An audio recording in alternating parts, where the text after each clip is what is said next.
Insyaallah. Sampai mana ya fikih ya? Masih rukun ya, Pak?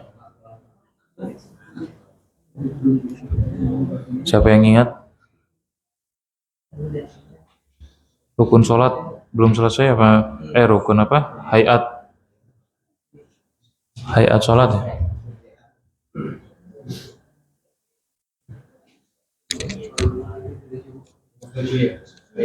Nomor 7 ya? Nomor 7.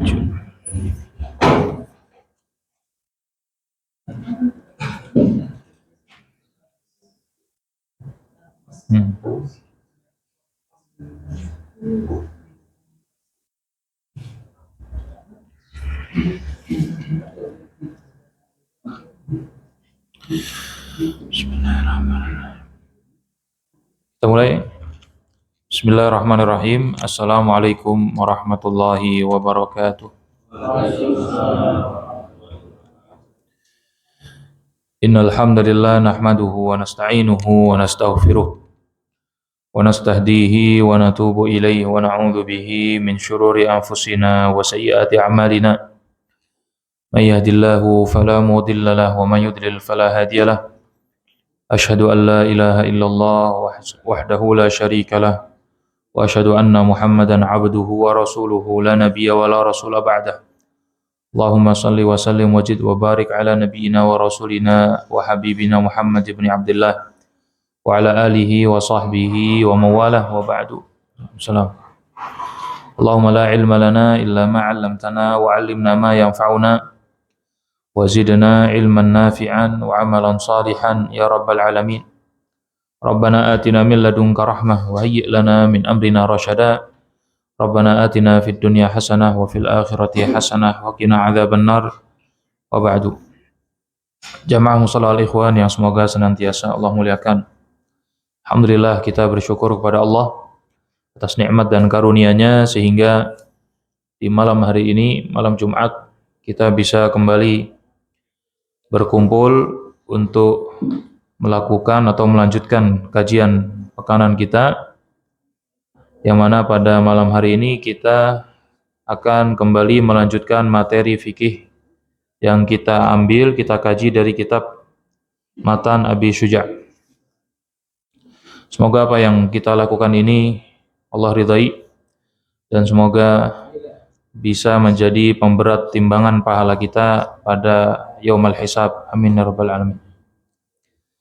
Baik, kemarin kita masih dalam rangkaian pembahasan tentang sunnah hayat ya, sunnah hayat salat, yang mana di sini beliau menyebutkan ada 15. Namun penyebutan 15 ini sifatnya tidak membatasi. Memang sebagian poin yang disebutkan penulis sifatnya terbatas, hanya itu. Ada juga poin yang disebutkan penulis sifatnya tidak membatasi itu saja. Kalau bicara rukun, maka rukun ya itu saja menurut mazhab Syafi'i. Kalau bicara pembatal, ya pembatal itu ya itu saja, pembatal sholat. Kalau bicara sunnah muakkadah, ya itu saja. Tetapi sunnah hayat, ya, dan ini umumnya dalam pembahasan yang lain selain daripada sholat, ketika beliau menyebutkan sunnah sholat, itu beliau tidak membatasi itu saja. Tetapi ini adalah yang beliau sebutkan bagian bagian penting dari sunnah sholat. Atau nanti juga ada sunnah mandi yang sudah kita lewati, sudah selesai ya, sunnah mandi, sunnah wudu sudah kita lewati. Nah, nanti ada sunnah yang lainnya, itu sifatnya tidak membatasi, karena sunnah sholat itu banyak sekali. Ya, bahkan ada yang menyebut sampai sekian ratus, ada yang menyebut sampai sekian puluh. Di sini beliau hanya menyebutkan 15. Dan kalaupun kita perhatikan, nanti pasti, loh Ustaz, bukannya sunnahnya ini. Nah, ini nggak ada. Memang bukan membatasi beliau di sini, tapi di sini menyebut bagian-bagian penting dari sunnah sholat. Baik. Mungkin sampai nomor 7 ya. Mungkin nanti dibaca, tapi tidak kita jelaskan. Kita baca ulang supaya pembahasannya lengkap. Taib, qala al-musannif rahimahullah, berkata penulis Qadi Abu Syuja rahimahullahu taala wa nafa'ana bi ulumihi fid dharain, wa hay'atuha 15 khaslah. Raf'ul yadaini 'inda takbiratil ihram wa 'inda ar-ruku'i war raf'i minhu wa wad'ul yamini 'ala asy-shimal wat tawajjuhu wal isti'adzatu wal jahru fi mawdi'ihi wal israru fi mawdi'ihi والتأمين وقراءة السورة بعد الفاتحة والتكبيرات عند الخفض والرفع وقول سمع الله لمن حمده ربنا لك الحمد والتسبيح في الركوع والسجود ووضع اليدين على الفخذين في الجلوس يبسط اليسرى ويقبض اليمنى إلا المسبحة فإنه يشير بها متشهدا والافتراش في جميع الجلسات والتورق في الجلسة الأخيرة والتسليمة الثانية. Baik, silahkan dibaca dari nomor 7. Ada yang baca? Siapa?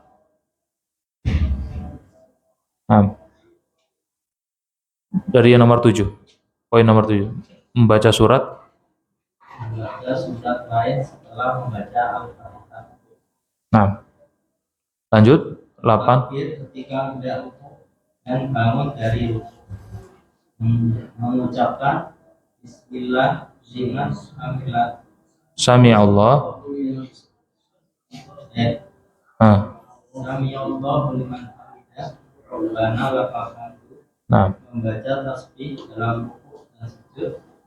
Letakkan kedua tangan di atas kedua paha ketika duduk. Menggenggam jari-jari tangan kanan kecuali jari telunjuk dalam bertasawuf dan mengembangkan jari-jari tangan kiri. 13. Duduk tiros dalam sunat duduk.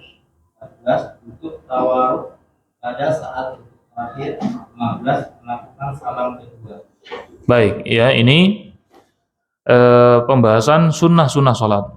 Sunnah-sunnah sholat ini penting ya, bagian dari sholat, tetapi seandainya tidak dilakukan, maka sholat tetap sah, tapi kurang sempurna. Ya, sholat tetap sah, tapi kurang sempurna. Yang ketujuh, membaca surat lain setelah membaca Al-Fatihah. Maka yang menjadi rukun adalah surat Al-Fatihah. Adapun surat selain Al-Fatihah, statusnya bukan bagian dari rukun sholat. Dia sunnah. Maka seandainya seseorang sholat tidak membaca surat selain Al-Fatihah saja, maka sholatnya sah. Dan dalam pembahasan bacaan surat Al-Fatihah juga kita bahas. Seandainya seorang imam bacaan Al-Fatihahnya ya ada kesalahan, dan kesalahannya kesalahan yang fatal.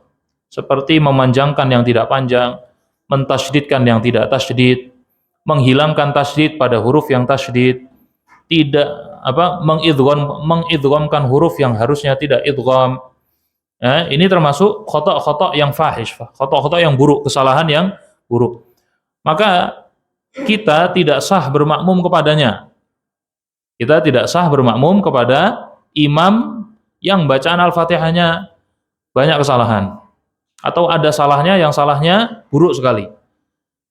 Adapun salah dari sisi dia sifat hurufnya kurang, dia kurang isti'la, kurang tebal, padahal hurufnya harusnya dibaca tebal misalnya. Ainnya kurang mantap, kurang pas makhrajnya misalnya. Maka ini kesalahan-kesalahan yang dianggap ringan, yang tidak mempengaruhi rukun sholat dalam membaca Al-Fatihah. Maka dalam Al-Fatihah, kalau ada kesalahan, kita tahu, kita nggak sah bermakmum kepadanya kalau kita bacaannya benar. Maka ada pembahasan, bolehkah bermakmum kepada imam yang Al-Fatihahnya keliru? Ya, maka dalam mazhab Syafi'i tidak sah. Dalam mazhab Syafi'i tidak sah. Kenapa? Karena kita meyakini sholat dia nggak sah, Al-Fatihahnya salah. Karena kita meyakini sholat imam tidak. Kalau sholat imam tidak sah, maka kita tidak sah bermakmum kepadanya. Karena tidak sah bermakmum kepada imam yang kita yakini sholatnya tidak sah. Paham ya? Seperti dalam pembahasan najis dulu juga, seandainya pernah kita bahas ya, seandainya kita melihat pada pakaiannya imam ada kotoran, berarti kita meyakini sholat imam sah nggak? Berarti kita tidak meyakini sahnya. Bolehkah kita melanjutkan bermakmum kepadanya? Tidak boleh, karena kita meyakini sholat dia nggak sah. Maka bermakmum kepadanya tidak sah.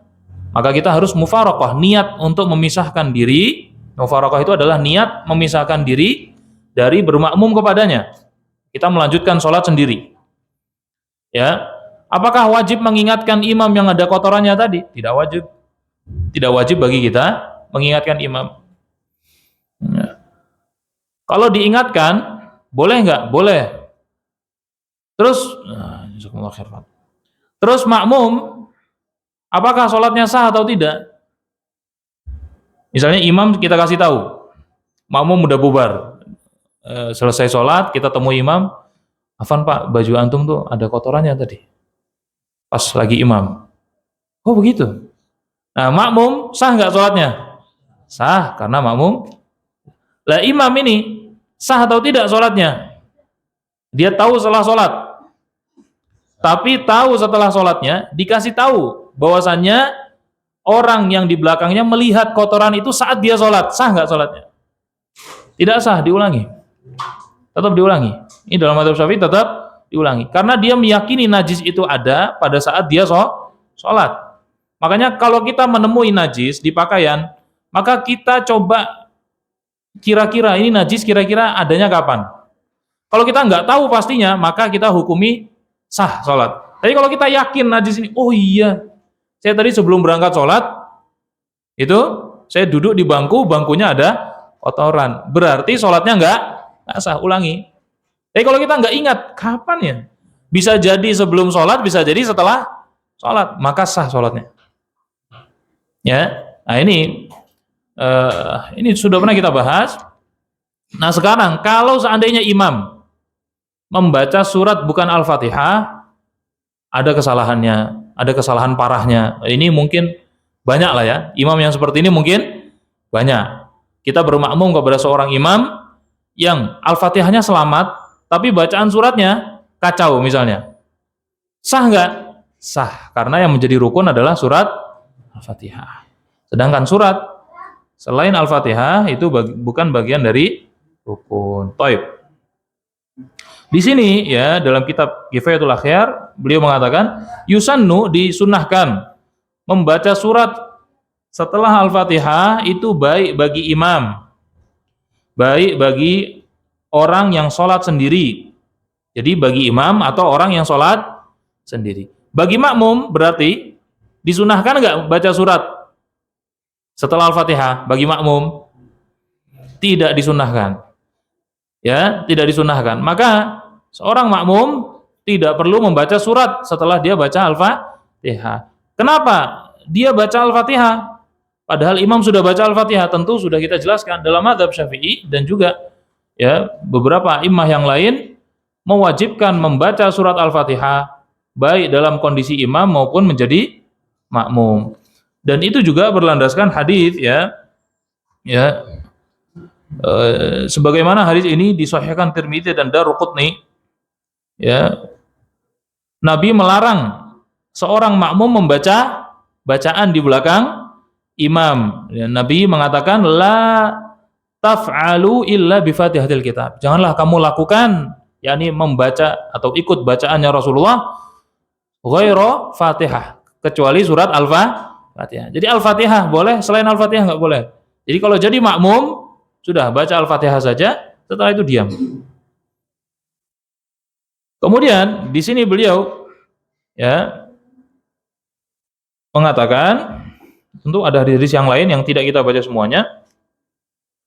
Wa'lam, dan ketahuilah annahu yahsulul istihbab, sesungguhnya kesunahan membaca surat setelah Al-Fatihah ini didapat bi ayyi syai'in qara'a, dengan membaca apapun dari Al-Quran. Jadi disunahkan membaca surat setelah Al-Fatihah. Apakah harus surat? Berarti satu surat? Atau boleh potongan-potongan ayat? Maka mendapatkan sunnahnya walaupun potongan-potongan ayat. Tapi kata beliau, Naam. Lakin suratal kamilata wa in qasurat aw wa in kusirat aw in qasurat ahab. Tetapi membaca surat sempurna itu lebih baik. Membaca surat sempurna itu lebih baik daripada membaca potongan-potongan surat. Nah, ini yang perlu kita perhatikan. Kalau poinnya gini, potongan-potongan surat dia membaca panjang, anggaplah 1 lembar dengan surat Qul huwallahu ahad, lebih baik mana? Belum tentu, ditafsir ini ya. Ulama merinci, Imam Nawawi merinci. Kalau bacaan 1 lembar itu sempurna maknanya dan tidak ada hubungan setelahnya, yakni ayat setelahnya yang kita berhenti di situ tidak ada hubungan dengan sebelumnya, maka lebih baik yang 2 lembar karena itu lebih banyak. Tetapi kalau 1 lembar ya kita atau 2 lembar. Tapi kalau 2 lembar cerita belum selesai, tema belum selesai, dipotong, maka lebih baik baca 1 surat walaupun pendek tapi selesai. Ya. Contoh yang sempurna misalnya, ya, dia membaca Allahu la ilaha illa huwal hayyul qayyum la ta'khudhuhu sinatun wa la nawm. Nah, sampai selesai. Enggak lanjut la ikraha fid din qad tabayyana rusdu minal ghayy wa may yakfur bit taghut wa yu'min billah faqad istamsaka bil urwatil lam fisam lahu wallahu samiyun alim. Allahu waliyul ladzina amanu yukhrijuhum minadh dhulumati ilan nur wal ladzina kafaru awliya'ut taghut yukhrijunahum minan nur ila dhulumat ulaika ashabun nar hum fiha khalidun. Kalau enggak sampai sini, lebih baik baca surat sempurna walaupun itu surat Wadduha. Ya bukan berarti harus kul terus juga ya, bukan berarti kul terus ya. Karena surat juz 30 kan banyak, baca Amma Yatasaalun selesai. Ya kan? Baca An-Nazi'at selesai, ya, baca Al-Infitar selesai, atau baca Wasyamsi selesai, baca Al-Fajr selesai. Itu lebih baik daripada motong-motong ayat supaya dikira hafalannya banyak gitu ya. Dipotong-potong tapi maknanya nggak sempurna. Kadang ada pernah saya mendengar ya apa ya bunyinya ya? Apa ya? Saya sekarang lupa, tapi sering terjadi karena Al-Qur'an itu dia memang dalam satu surat itu kan menyimpan banyak tema. Misalnya Al-Baqarah, temanya banyak. Tema orang munafik, tema orang beriman, tema orang kafir kan. Ya, anggaplah innalladzina kafaru sawa'un 'alaihim anzartam am lam tunzirhum la yu'minun. Khatamallahu 'ala qulubihim wa 'ala sam'ihim wa 'ala absarihim gishawa wa lahum 'adzabun 'adzim. Ini sudah selesai temanya orang kafir.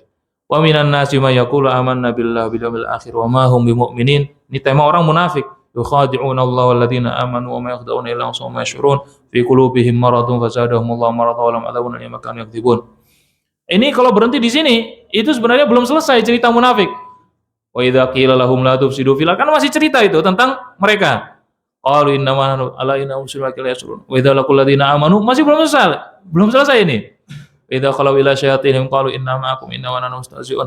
Allahu yastahzi'u bihim wa yamudduhum fi tughyanihim ya'mahun. Ulaika alladzina ishtaraw ad-dhalalata bil huda wa ma rabihat tijaratuhum wa ma kanu muhtadin. Mathaluhum masih belum ini. Masih belum selesai. Ya, maka ini cuma baik dan lebih baik. Ini bukan bicara salah, nggak salah. Salah itu kalau maknanya berubah. Ya.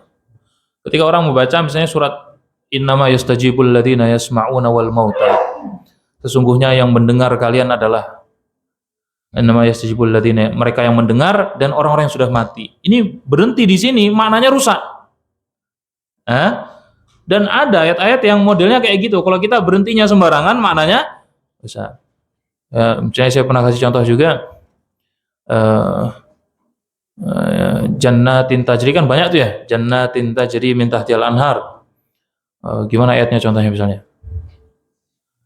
Wa yudkhilul ladzina amanu wa amilus solihati jannatin tajri. Dia berhenti di tajri.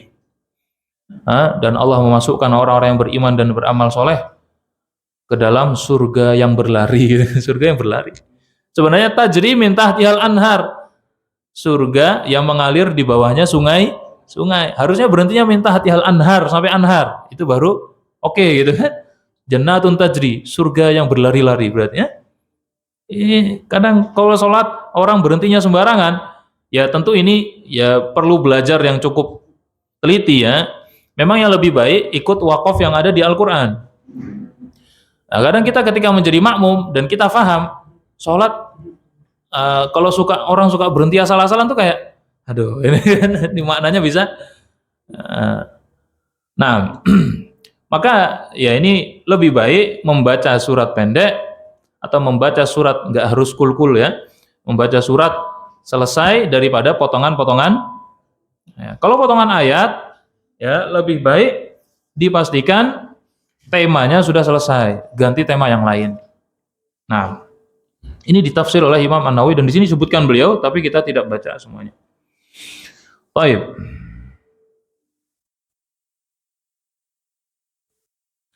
Dan sebenarnya juz 30 kalau diulang-ulang terus di satu musola kan lama-lama jamaah juga hafal itu ya, juz 30 gitu ya.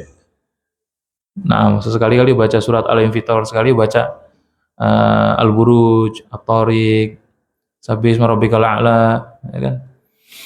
Al-Ghasyiyah, Al-Fajr, ya kan? Nah, itu lama-lama juga jadi hafal. Taib. Tapi bukan berarti nggak boleh ya, boleh. Cuma lebih baik surat selesai. Nah, kemudian yang ke-8, bertakbir ketika hendak ruku dan bangun dari ruku. Bertakbir ketika ingin ruku dan mana tadi? Bertakbir ketika hendak ruku dan bangun dari ruku.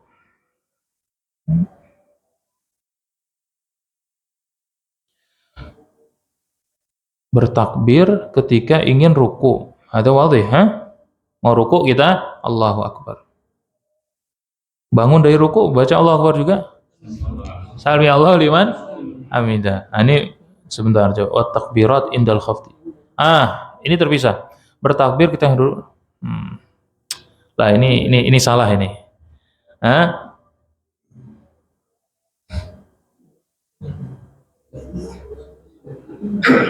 Ini salah cara menerjemahkannya ini salah cara menerjemahkannya.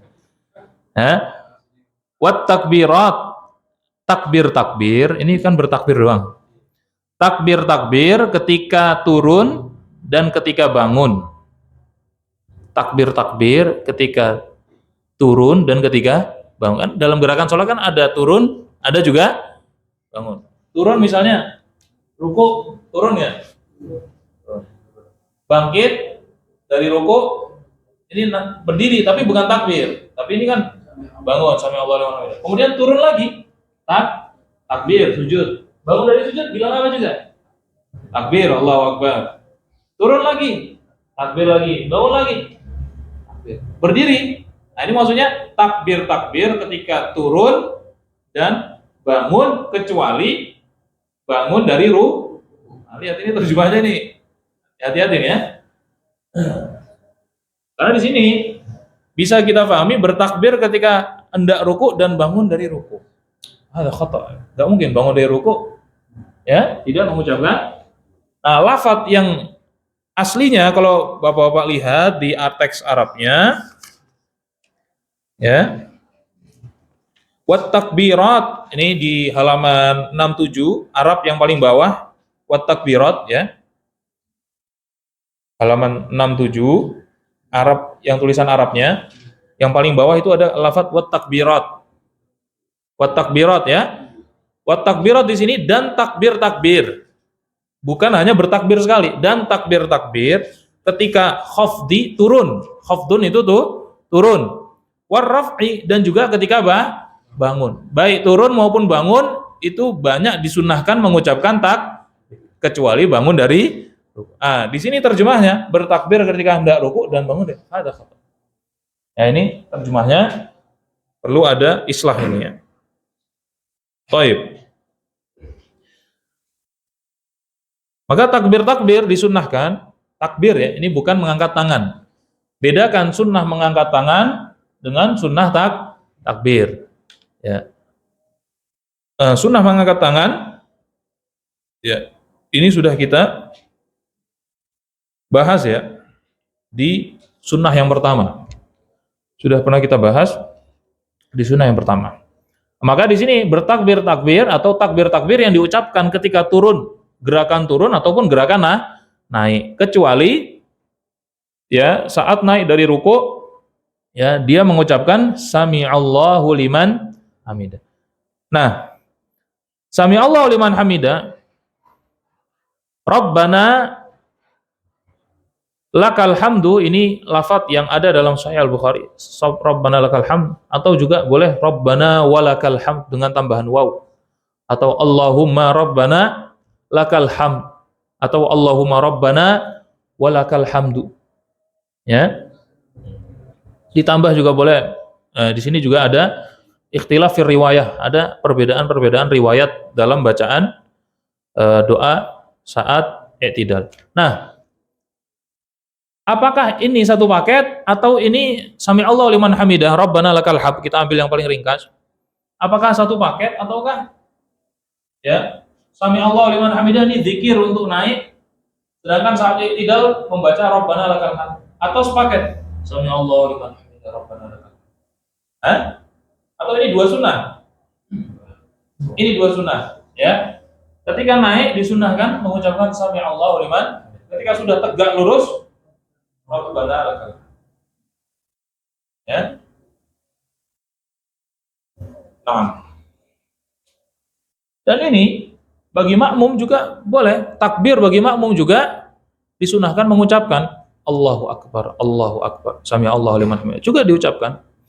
Ya, disunahkan diucapkan.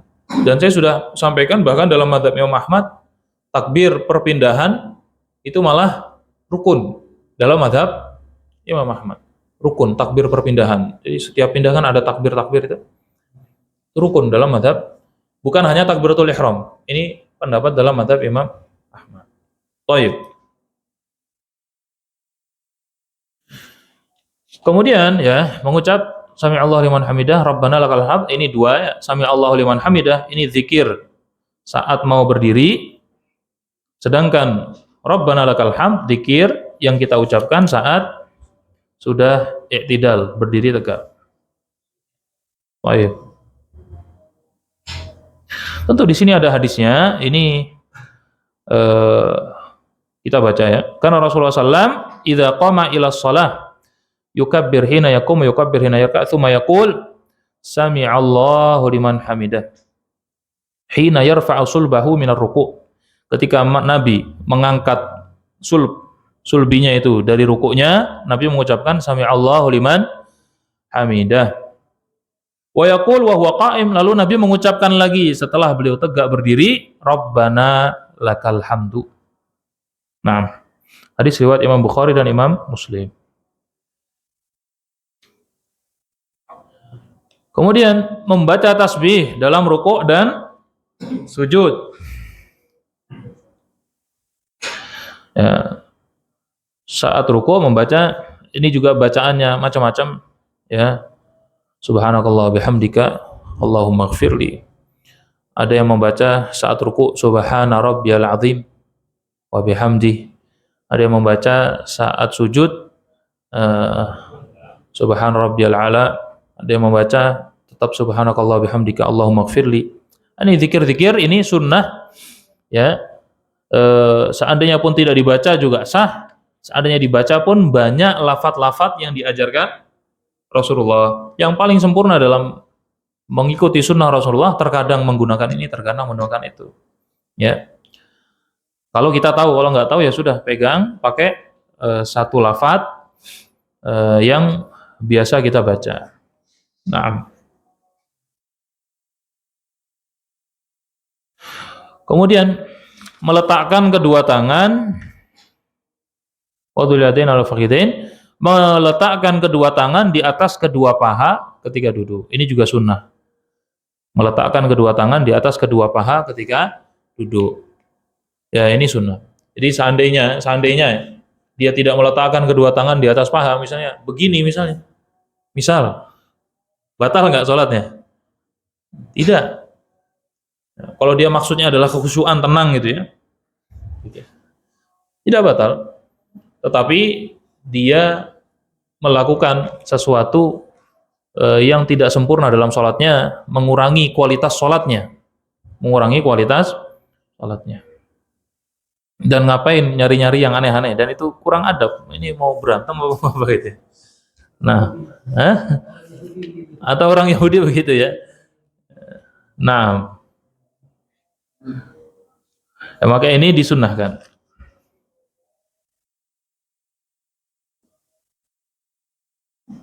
Meletakkan kedua tangan di atas kedua paha ketika duduk.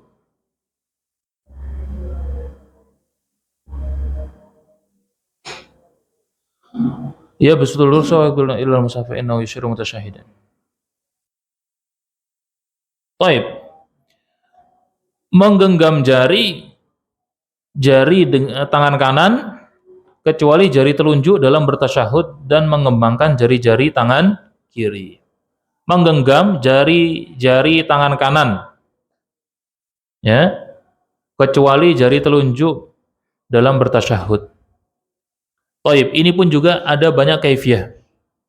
Ya, ada banyak riwayat yang menyebutkan cara qabd, cara menggenggam saat tasyahud. Ya, ada yang mengatakan begini, digenggam semuanya.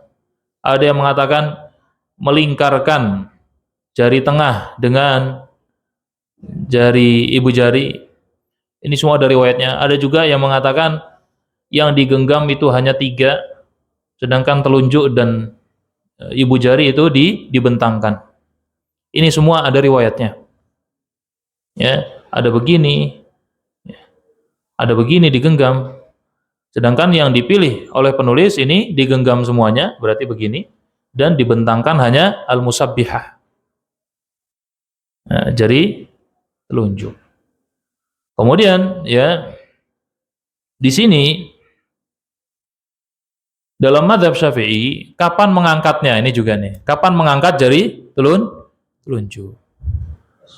Nah, dalam mazhab Syafi'i ketika mengucapkan illallah, lafaz illallah. Karena ya, dan ini juga mazhab Imam Malik, bahkan mazhab Imam Malik mengangkatnya 2 kali. Asyhadu an la ilaha illallah wa asyhadu anna Muhammadan Rasulullah. Ketika lafaz Allah diucapkan, ya, itu dibentangkan jari telunjuk, kemudian ditutup lagi illallah, kemudian wa asyhadu anna Muhammadar Rasulullah dibentangkan lagi. Ini dalam mazhab Imam Malik. Maksudnya apa? Semua sepakat bahwasanya jari telunjuk ini untuk mengisyaratkan keesaan Allah. Cuma mengangkatnya kapan? Ini ada perbedaan pendapat ulama. Ada yang mengatakan ketika asyhadu alla ilaha illallah diangkat. Dalam mazhab Malik bahkan 2 kali tadi, asyhadu alla ilaha illallah wa asyhadu anna Muhammadar Rasulullah. Dan juga dalam mazhab Syafi'i ada juga yang menguatkan diangkatnya dari awal. Ya, ketika memulai doa. Ya, ketika mulai zikir. Tahiyat pertama yang langsung. Nah, maka di sini ya tidak layak ya kemudian menganggap bid'ah, apalagi menganggap bid'ah orang yang menganggap asyhadu alla. Ini pendapat para fuqaha. Ya, bukan buatan lokal gitu ya. Jangan dianggap ini buatan lokal, ini ngapain kok diangkatnya illallah, enggak. Ini pendapat para fuqaha, para ahli fikih. Dan itu pendapat dalam mazhab Syafi'i. Baik. Kemudian terkait menggerak-gerakkannya. Dalam mazhab Syafi'i la yuharrikuha, tidak menggerak-gerakkan. Ini mazhab Syafi'i. Li'adami wurudihi, karena sebagian berpandangan menggerak-gerakkannya itu tidak warid, tidak hadis yang berkaitan dengan itu, tidak marfu kepada Rasulullah SAW. Wakila, ada juga pendapat yang mengatakan yustahab, dianjurkan menggerak-gerakkan. Fihima wa fihima, masing-masing ya masing-masing dari pendapat itu punya dalilnya, dan yang mengatakan menggerakkan pun kata beliau hadisnya juga sahih. Ini pendapat penulis Kifayatul Akhyar, mengatakan yang menggerak-gerakkan itu pun juga yang dianggap hadisnya tidak sahih, menurut beliau hadisnya sahih. Ya, jadi baik menggerak-gerakkan maupun tidak menggerak-gerakkan Ini juga al-amru fihi wasi'. Ini adalah perkara yang luas ya, tidak layak untuk disempitkan. Qalahul Baihaqi, dan itu pendapat yang dipilih oleh Imam Al-Baihaqi.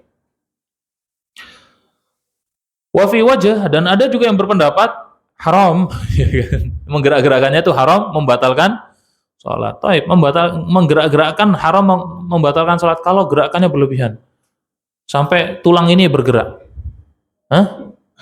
Ada nggak? Hah? Kalau gerakan hanya gerakan ringan jari, maka disepakati gerakan ringan itu walaupun lebih dari 3 kali tidak membatalkan sholat. Bahkan dalam mazhab Syafi'i nanti dalam bab pembatal sholat itu kan gerakan lebih dari 3 kali. Tapi itu gerakan-gerakan yang besar. Adapun gerakan kecil misalnya garuk di sini gatal, kemudian kita garuk gini, yang bergerak adalah ruas jari, ruas jari-jari. Gini berkali-kali itu tidak membatalkan. Yang membatalkan adalah gerakan besar. Di sini garuk. Ini kan gerak nih. Garuk lagi sini. Garuk lagi. Garuk terus ya. Kalau mutataliyah, kalau beriringan batal. Tapi kalau dijeda, misalnya garuk sini, sini garuk juga tapi nanti ditunda. Ini dulu garuk, diam. Jeda beberapa saat, garuk yang sini. Diam lagi. Jeda beberapa saat. Nah, ini sebenarnya ukurannya gini, Ustaz, ada nggak hadisnya? 3, nggak ada. Tetapi ya gerakan yang di luar gerakan sholat itu tidak disebut sholat, bukankah begitu? Gerakan yang dilakukan di luar gerakan sholat maka itu mengganggu gerakan sholat. Artinya gerakan sholat itu ada gerakan khusus. Ketika orang melakukan gerakan di luar gerakan sholat, orang ini sholat apa enggak kan gitu.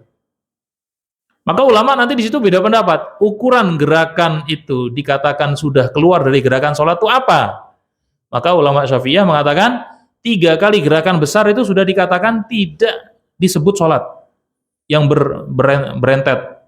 Nanti ada pembahasan dalam pembatal sholat setelah pembahasan satu tema lagi, habis itu pembatal sholat. Nah maka ada yang berpendapat kalau menggerak-gerakkannya sampai gerak ruas jari ini, ruas pergelangan ya, pergelangan ini bergerak, maka ini membatalkan karena dianggap gerakan besar dan itu lebih dari 3 kali. Taib. Kemudian yang ke-13, duduk iftirash. Dalam semua duduk, ya, duduk iftirash kita tahu semua ya, duduk iftirash dalam semua duduk, ya, kecuali tentu duduk yang setelahnya salam. Duduk yang setelahnya salam itu dalam mazhab Syafi'i duduknya tawarruk. Jadi seandainya ada orang duduk setelahnya masih ada gerakan berkaitan dengan sholat, maka dia duduknya iftirash atau tawarruk? Iftirash. Ya, baik dia masbuk, imam sudah mau salam, imam tawarruk, dia tetap duduknya iftirash. Karena kata para ulama, iftirash itu ya tandanya kita siap melakukan gerakan dan lebih mudah kita bergerak daripada kalau kita tawarruk. Ya, kalau iftirash untuk melakukan gerakan yang lain dalam gerakan-gerakan sholat, dia bisa segera. Nah, bahkan ketika seseorang seorang imam atau kita mau sujud sahwi dan kita di tahiyat terakhir, tawarruk atau iftirash? Tahiyat terakhir, karena habis itu kita mau sujud lagi untuk sujud sahwi, maka ini juga disunnahkan iftirash, bukan tawarruk, karena setelahnya bukan salam, setelahnya masih ada gerakan untuk sujud sahwi. Di duduk terakhirnya saat sujud sahwi baru dia duduk dengan duduk tawarruk, baru setelah itu salam. Maka intinya iftirash itu adalah duduk yang setelahnya masih ada gerakan berkaitan dengan sholat, sedangkan tawarruk itu adalah duduk yang setelahnya adalah salam. Nah, kemudian yang ke-15 melakukan salam kedua. Berarti yang rukun adalah salam pertama, sedangkan salam kedua itu bukan bagian dari rukun, tapi dia sunnah. Nah, Toban di sini disebutkan hadis-hadisnya, tapi nggak kita baca semua untuk menyingkat waktu. Barakallahu fiik.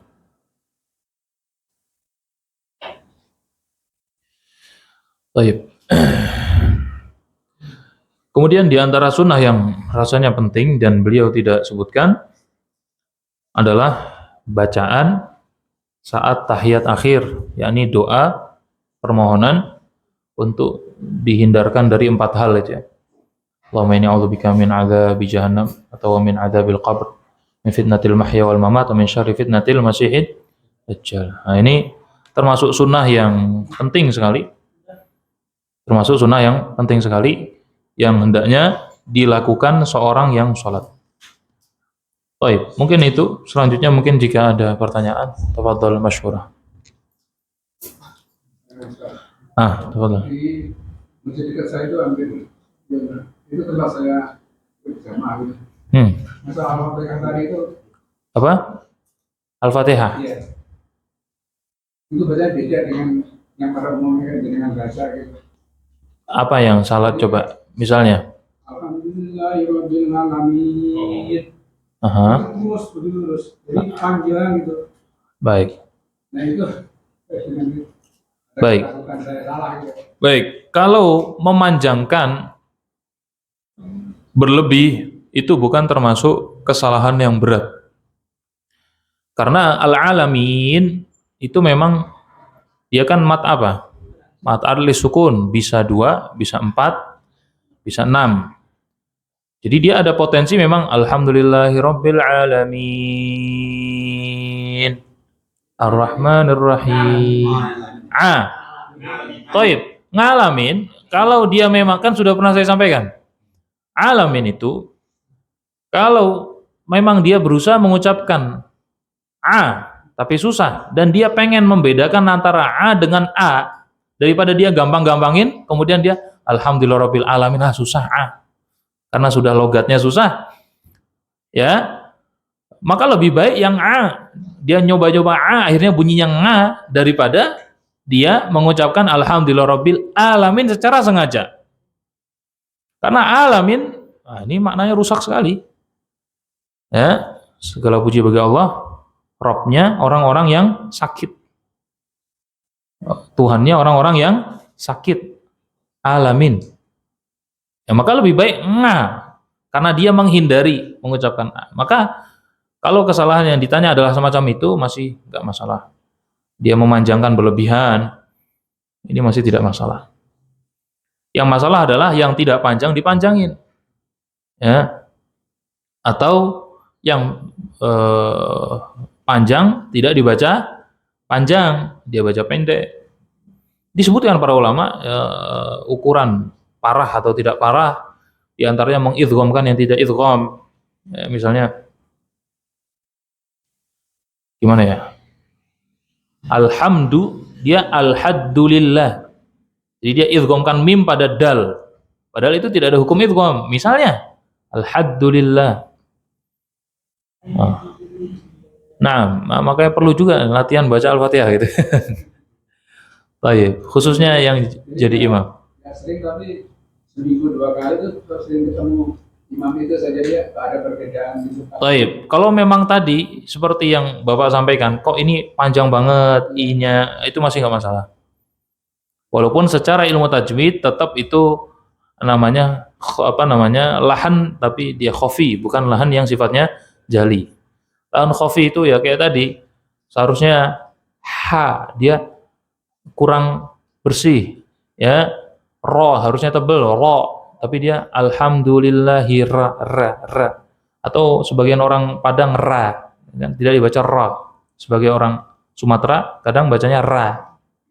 Rabbil. Dia baca tipis padahal dia tebal. Nah, maka ini lahnun khafi, yang tahu hanyalah orang-orang yang belajar tajwid dengan baik. Maka kesalahan yang semacam ini seandainya terjadi pada sholat itu tidak masalah. Barakallahu fiik. Kadang ruku ada kan sami Allahu liman hamidah. Gitu. Kadang-kadang Allahu Akbar, apakah itu ini disahih atau kagak? Baik. Yang kedua, kadang orang sholat zuhur atau sholat asar ya kan masbuk ketinggalan nih ditanya imam assalamualaikum kita ikut lagi assalamualaikum kurang satu. Baik. Harus disawi atau kagak gitu. Baik. Kalau dia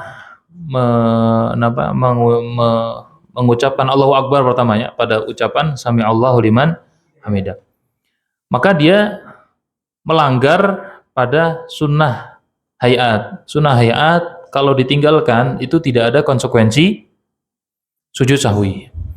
Tetapi kalau salam, dia sudah salam, tapi apakah tidak bisa melanjutkan? Bisa, selama jarak antara lupanya dia itu dekat. Ya misalnya orang udah salam, Assalamualaikum, salam itu kan penutup sholat ya. Kemudian dia ingatnya tidak lama, karena seperti Rasulullah dalam hadisnya, beliau ditegur, ya Rasulullah, apakah sholatnya dikosor? Kok engkau hanya 2 rakaat? Lah, apakah seperti yang diucapkan Dzuliyadain? Nabi konfirmasi kepada sahabat yang lain, ya Rasulullah. Rasulullah langsung melanjutkan, tidak mengulangi. Berarti kalau sudah salam dan jarak ingatnya tidak jauh, jauh itu ukurannya berapa? Ya, sebagian memberikan ukuran 2 rakaat ringan sholat, kurang lebih berapa menit itu? 3 menit, anggaplah begitu, 2 rakaat ringan sholat. Kalau dia lebih dari itu, maka dia ulangi lagi sholatnya dari awal. Tapi kalau masih jaraknya dekat, diingatkan langsung, Ustaz, ini langsung berdiri, maka itu melanjutkan. Tetapi dia dianjurkan sujud, dianjurkan. Kenapa? Karena dia menambah gerakan pada sholat. Menambah gerakan pada sholat, yaitu dia salam. Kan salam kan nanti di akhir. Ya, dia menambah gerakan. Maka sujud sahwi itu dianjurkan. Tetap sujud sahwi itu dianjurkan. Bukan suatu yang sifatnya wajib atau rukun, tapi dia dianjurkan. Seandainya pun dia tidak sujud sahwi, apakah masalah sholatnya Ustaz? Tidak. Karena ya sujud sahwi ini bagian dari sunnah juga. Tetapi kapan disunahkan sujud sahwi? Lah itu termasuk diantara disunahkan sujud sahwi kalau seseorang menambah rukun atau menambah sesuatu dalam sholat. Nah, sedangkan dia tadi sudah berarti salam padahal bukan tempatnya salam. Maka zada ruknan wahid, dan dia menambah rukun yang baru. Nah, maka ini dia termasuk orang yang dianjurkan untuk sujud sahwi. Nah, barakallahu fiik. Yang apa? Tasbih itu yang 3 kali itu. Enggak ada dalam sunnahnya. Nah. Baik, ya ini juga termasuk sunnah. 3 kali itu juga sunnah. Makanya tadi saya sampaikan, tidak semua yang disebutkan ini yang disebutkan di sini bukan sifatnya membatasi. Tapi sunnah-sunnah yang beliau anggap penting diketahui. Beliau tidak membatasi. Tetapi seseorang mengucapkan doa hanya 1 kali, apakah dia mendapatkan aslus sunnah, inti sunnah? Inti itu bukan berarti yang sempurna. Intinya dia tetap dapat pahala sunnah melafalkan ucapan itu atau tidak. Dia sekali saja sudah mendapatkan aslus sunnah. Tapi kalau mau sempurna, ya lebih banyak. Apakah harus 3? Bahkan tidak harus 3. Lebih dari itu pun boleh. Tapi kalau sholat sendiri, kalau imam, no. Imam itu hukum aslinya sholatnya itu takhfif, ringan. Hukum asli sholat imam itu ringan. Kecuali jamaahnya, jamaah yang memang bisa dibawa sholat lama-lama kan gitu. Ya termasuk al-ikhwan kayaknya gitu kan. Kayaknya ya.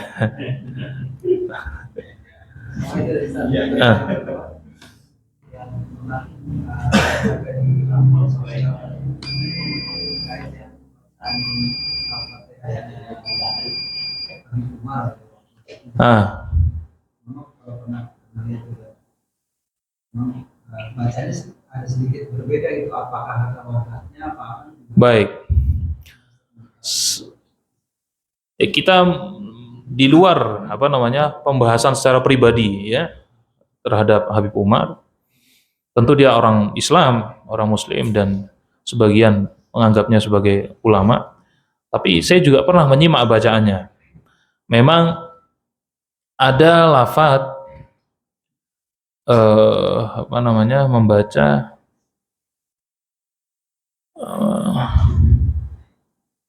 ihdinas siratal mustaqim. Jadi bukan mustaqim, tapi qa-nya itu seperti bunyi gha. Siratal mustaqim. Nah, ini memang logat sebagian orang Arab. Dan itu juga jadi ada sampai ulama membahas khusus masalah Al-Fatihah. Mana yang kesalahan parah, mana yang kesalahan yang tidak, dibahas semuanya. Kalau bacanya gini masih nggak pasang karena ada lughah kayak begini. Kalau dibaca detail. Saya pernah mendengar masalahnya itu bukan pada semua huruf, enggak. Itu berlebihan kalau yang mengatakan begitu. Masalah kayak ada suara imaleh gitu ya, kayak suaranya bukan a, itu pun juga bukan satu kesalahan yang berat. Ya. Alhamdulillahirabbil alamin. Dia membaca setengah kasroh seperti min, bukan min tapi seperti min. Nah, itu bukan kesalahan yang fatal. Dan nggak mungkin lah ya seandainya kita tidak sepakat dalam beberapa hal di sana ya, dalam bab-bab tertentu, tapi dia adalah orang yang diulamakan beberapa masa Al-Fatihahnya nggak perhatian kan, itu nggak mungkin juga. Ya, kita harus adil. Nggak sepakat silahkan, tapi tidak boleh sampai menggiring opini dan kita nggak tahu sebenarnya hukum aslinya bagaimana. Ini orang langsung lihat tuh bacaannya. Nggak kayak Imam Masjidil Haram misalnya, padahal ada pembahasannya itu kan, ada logat-logat yang memang orang Yaman itu mereka mengucapkan qa itu ga, bukan qa, ga, gitu kan, biasa. Nah, mukbilin misalnya. Nah. Khair insyaallah. Baik. Kalau sunnah itu sesudah sholat, Assalamualaikum. Salaman itu bagian ada dari kita itu lahir. Salaman. Iya. Salaman nggak ada. Nggak ada. Jadi gini, kalau salaman, tapi dirinci dulu. Kalau salaman itu dimaksudkan sebagai penyambung silaturahmi, ya itu masih oke. Tapi kalau dianggap satu rutinitas yang harus, kalau nggak dilakukan nggak afdol, ini masalah, gitu aja. Karena keumuman dalilnya kan kalau kalian bertemu ucapkanlah salam. Ya, karena itu juga saya dengar itu dulu memang kebiasaan beberapa kiai supaya masyarakatnya tuh akur. Karena orang kalau punya masalah kan salaman nggak mau. Tapi ketika dianjurkan salaman, dibuat suatu setting supaya semuanya salaman kan minimal dia salaman, gitu kan. Hingga dia marahannya nggak berlebihan. Itu banyak hal-hal yang kayak gitu ternyata faktanya. Tetapi nggak disadari, tidak diketahui oleh masyarakat. Jadi seolah itu diamalkan terus-menerus dan seolah itu bagian dari sunnah Nabi mengajarkan begitu. Enggak, Nabi enggak mengajarkan begitu. Tapi seandainya itu dilakukan dengan tujuan-tujuan kayak tadi masih boleh. Selama tidak diyakini sebagai rangkaian sholat. Barakallahu fikum. Cukup ya? Cukup? Kalau zikir setelah sholat itu layaknya di akhir. Sudah pernah kita bahas dalam mazhab Syafi'i, bahkan dalam kitab Al-Umnya, boleh menjaharkan bacaan zikir dengan liqasdi ta'lim, dengan tujuan mengajarkan kepada masyarakat zikir yang benar. Tetapi kalau sudah bisa kembali kepada sir. Ini nas dalam mazhab Syafi'i, bahkan Imam Syafi'i menaskan langsung dalam Tetapi bahkan yang uniknya dalam mazhab Hambali itu malah menganjurkan zikir dengan keras, bahkan dengan tujuan taklim maupun bukan taklim. Ini mazhab Imam Ahmad. Jadi ini juga termasuk perkara khilaf. Tapi hendaknya zikir yang dibaca itu zikir-zikir yang baiknya yang warid, zikir-zikir yang memang diajarkan Rasulullah. Jadi boleh nggak menambahkan zikir yang lain? Silahkan, tapi zikir yang Rasulullah itu jangan sampai hilang. Subhanallah, Allahumma antas salam minkas salam tabarakta ya dzal jalali wal ikram, Allahumma la mani alima a'taita. Ditambah yang lain boleh, tapi zikir yang diajarkan Rasul itu dibaca dulu, gitu kan. Karena sebagian masjid beda-beda sih. Saya zikir tuh beda-beda. Setiap masjid itu beda-beda yang menjaharkan zikir tuh beda-beda. Ada yang warid, ada yang menggunakan zikir yang diajarkan Rasulullah dulu, baru ditambah yang lain. Nah, ini bagus, silahkan. Ada yang langsung zikir yang indah-indah, kalimatnya nggak ada yang salah, indah-indah, tapi yang diajarkan Rasulullah tidak dilakukan. Lah maka ini kan meninggalkan yang afdol. Doa atau zikir yang paling baik adalah zikir yang diajarkan Rasul. Tapi ini saya pribadi tidak sampai mengkategorikan ada bid'ah ini. Tidak, ini terlalu gegabah karena bahkan dalam mazhab Imam Ahmad pun menganjurkan. Kalau kita mau pegang mazhab Syafi'i kuat-kuat ya berarti kalau sudah bisa kembali kepada sir. Boleh dengan niat mengajarkan. Barakallahu fikum. Cukup ya? Aktafi bihadzal qadar. Subhanakallahumma bihamdika asyhadu an la ilaha illa anta astaghfiruka wa atubu ilaik. Alhamdulillah rabbil alamin. Wassallallahu wasallam ala nabiyyina Muhammad wa ala alihi wa sahbihi ajma'in. Assalamualaikum warahmatullahi wabarakatuh.